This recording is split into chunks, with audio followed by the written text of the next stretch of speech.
A judge says what immigration agents are doing in Colorado is illegal. We're going to have to see whether or not ICE chooses to violate this order. The governor still silent on whether he'll free Tina Peters under pressure from President Trump, as her attorney endorses using the military to bust her loose, and election clerks say the governor is betraying them. A look at rising insurance costs in Colorado. We have to adapt to the environment and to the fact that climate is changing. And a campus transformed into something new. This is the happiest I've been in my life. All that tonight on Next.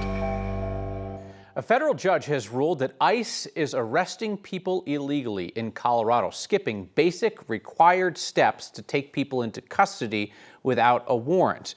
Let's bring in our Angeline McCall to talk about how ICE might plan to work around some of these judges' orders to continue President Trump's mass deportation campaign. Right. Well, it's actually a legal case and a legal victory, according to some immigration attorneys and advocates. Now, some of the plaintiffs are people whose stories we've covered, like Caroline Diaz-Gonçalves, a Utah student who was detained on I-70 in early June.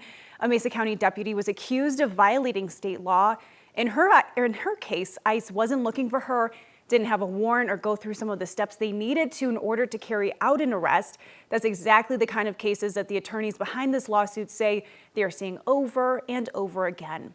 Now, this judge's order essentially blocks ICE from doing these warrantless arrests. The order says they have to determine probable cause and conduct a flight risk assessment that examines how likely that person is to feel. Now, it's required by law when ICE officers do not have a warrant. In all of these cases, with the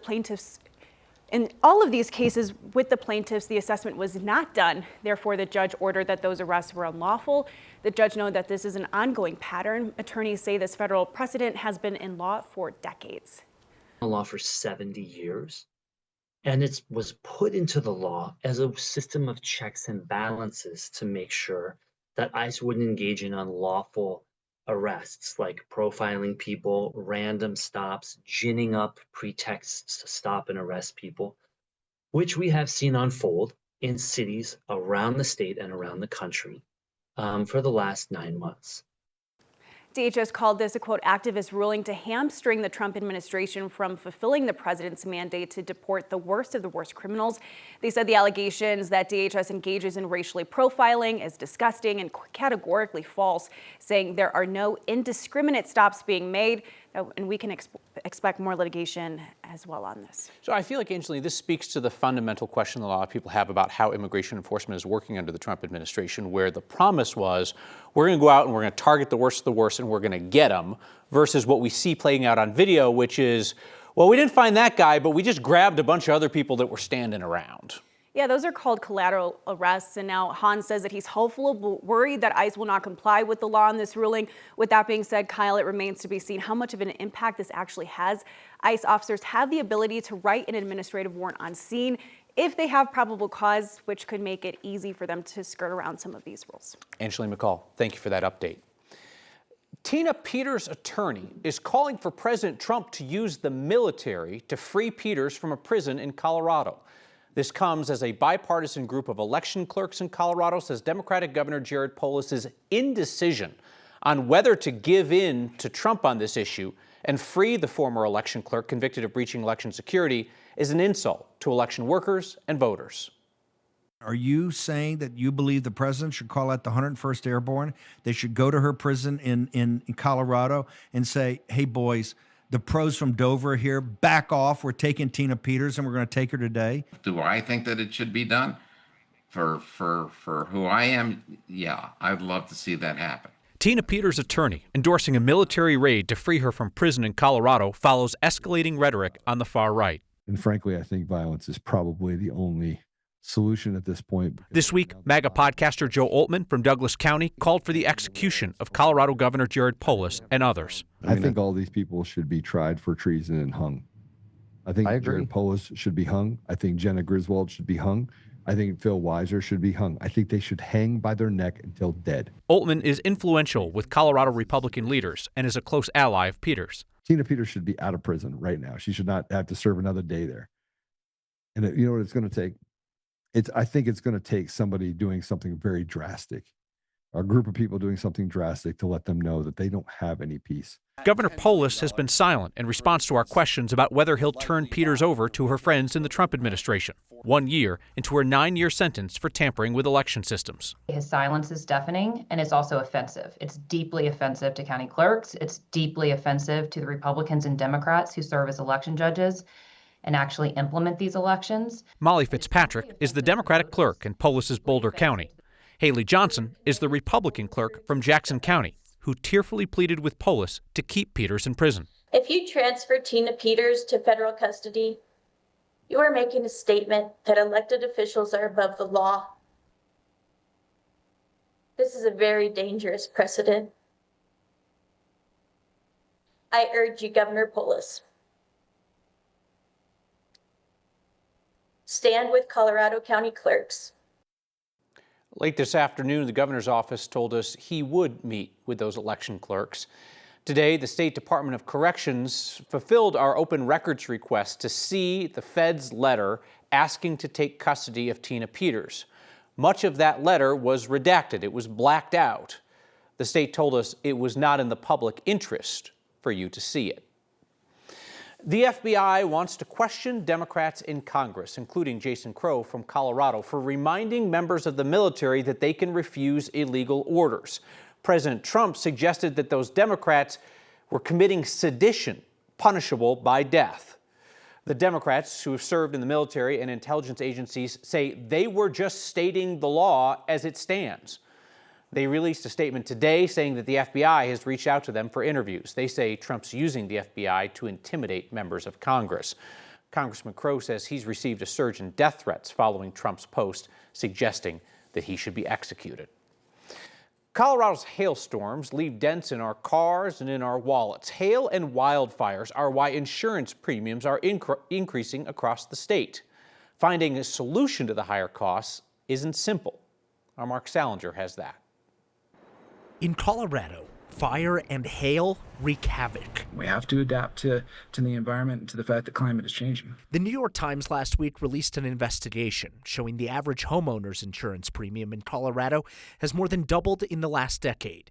The insurance market is now impacting the real estate market. The two natural disasters are hail and wildfire, and they cause different issues in different parts of the state. Michael Conway is the Colorado Division of Insurance Commissioner. He says hail causes affordability concerns. Because we have so much hail that hits the Front Range in particular, and then into the Eastern Plains as well, that really does drive up insurance premiums for the entire state. And wildfires cause availability problems. Some insurance companies are no longer willing to insure homes in some areas that are especially vulnerable. We've got to find innovative ways to help the market adapt to the fact that we do have more wildfires in Colorado. I think like a big signal that it's becoming more and more of a problem is that the state made available a state insurer of last resort program. Caroline Conley Norris is a PhD student at CSU and published a report this year on the implications of natural disasters on insurance in Colorado. She found Colorado is the 6th costliest state in the country for homeowners insurance, driven by the risk from wildfires. In 2023, the state began implementing the FAIR Plan, an insurer of last resort for people who can't get private insurance. You can see premiums are going up really quickly in sort of this like Front Range corridor, but non-renewal rates are going up more quickly in more rural eastern regions of the state. The impacts of wildfires and hail that will continue to determine how much we pay for insurance in our state. I think we have to adapt to the world that we find ourselves in. I know we have to adapt to the world that we find ourselves in. That CSU study found that around 12% of homes in Colorado face high wildfire risk.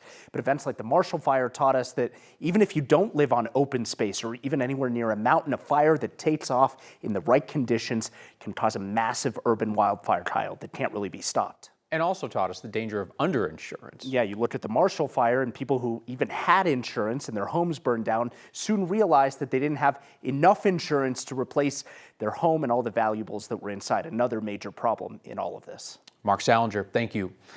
Colorado has joined 19 other states to sue the Trump administration over policy changes making it harder for people living on the streets to get permanent housing.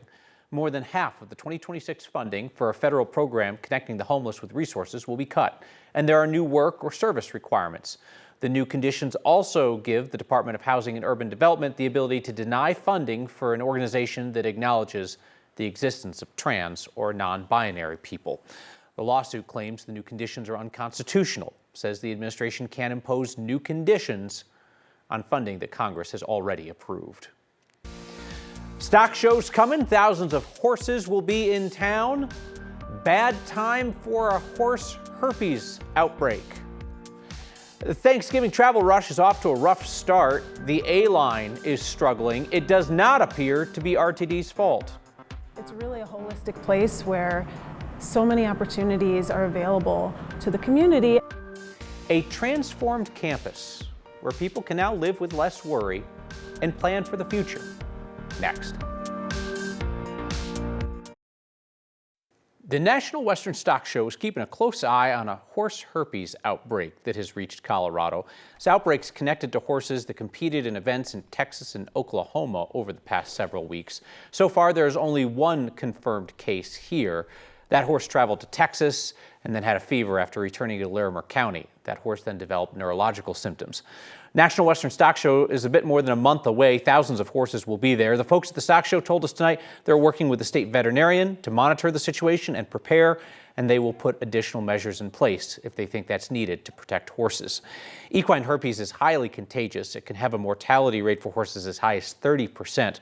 Horses get that virus by sharing stalls or water or food with a horse that has the infection. The city of Denver is opening up its cold weather shelters today ahead of a chilly night on the way. The city expanded its cold weather shelter plan last year. The city now opens shelters anytime the temperature drops below 25 degrees. Previously, it had to get even colder, 20 degrees. The shelters open up at 1 p.m. and will close at 11 p.m. 11 a.m. rather. They are all pet friendly, and they'll provide food and showers and blankets.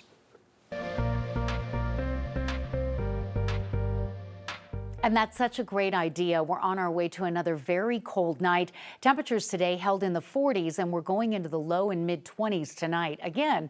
But that is not the biggest weather story. The biggest weather story is the cold and snow that we're expecting over the weekend. This will impact the mountains as well as Denver and bring in some of the coldest air of the season. And that may be an impact for you if you're traveling I-70 on Sunday.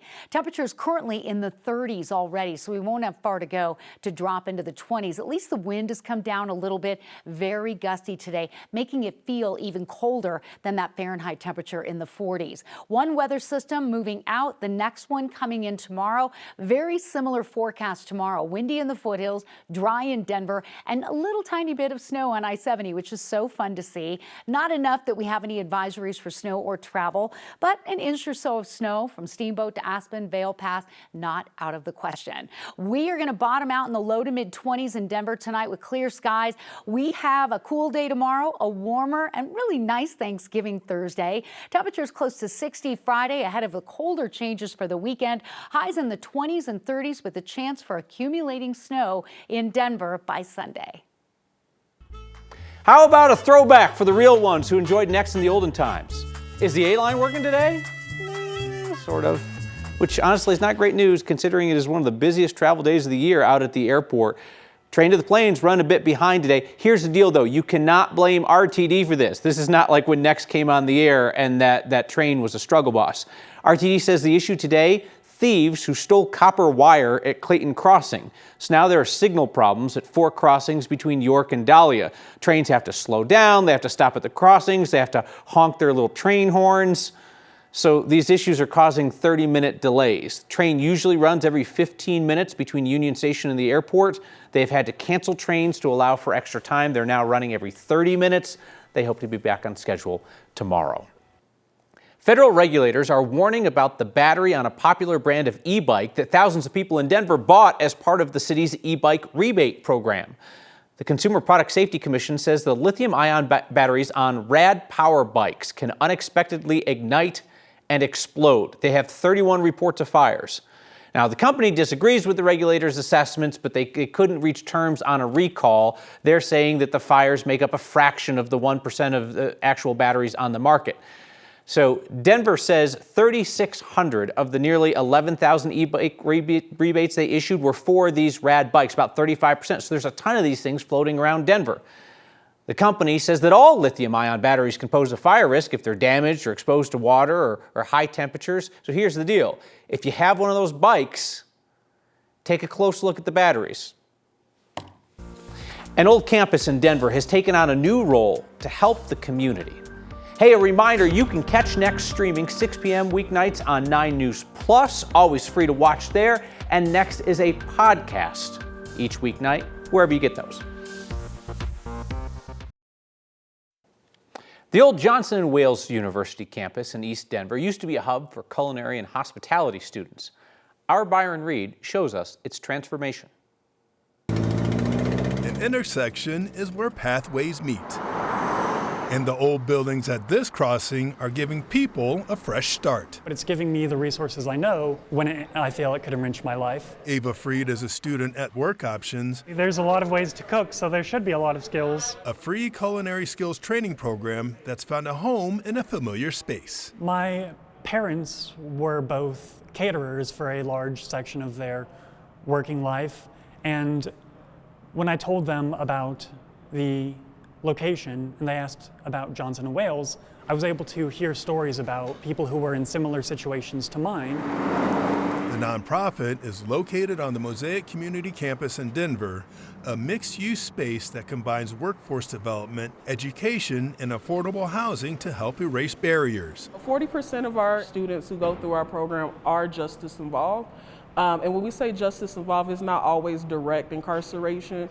Maybe they are 1 or 2 persons removed from incarceration or have had positive and negative experiences with the criminal justice system. The 25-acre repurposed former college campus was purchased by a partnership that includes the Urban Land Conservancy. It was the original Colorado Women's College, then it became the Johnson & Wales Culinary School. It's now really transformed into something for the community and of the community, and a place where there's something for everyone, and we want to see this continue. Andrea Burns is the Vice President of Impact and Engagement for the group that's creating affordable opportunities to offset rising real estate costs. We all know that there are real estate developments that really take things from the community and don't look back, and we believe in creating real estate developments that are additive, that bring the community together, that bring benefits to the community. For students like Ava, the space is giving them confidence on a campus that's connecting the past with the future to make an impact. This is the happiest I've been in my life, and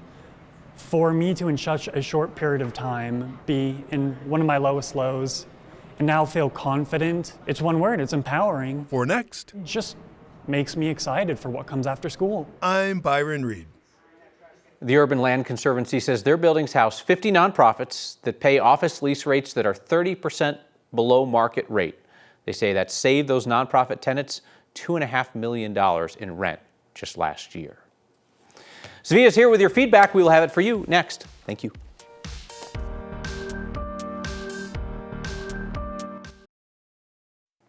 Judith had a question and a concern, a good one, about the Rad Power e-bike lithium batteries, saying, what do you look for on one of these batteries? How do you know if it's gone bad? Well, on any lithium battery, you should look for visible physical damage, right? But the issue with these Rad Power bikes, the U.S. Consumer Product Safety Commission is encouraging all consumers to just get rid of those batteries, take them out and dispose of them. They say the company has not agreed to a recall on 2 of those models, so they want customers to get rid of them. There's more information online if you want to see which specific models are involved.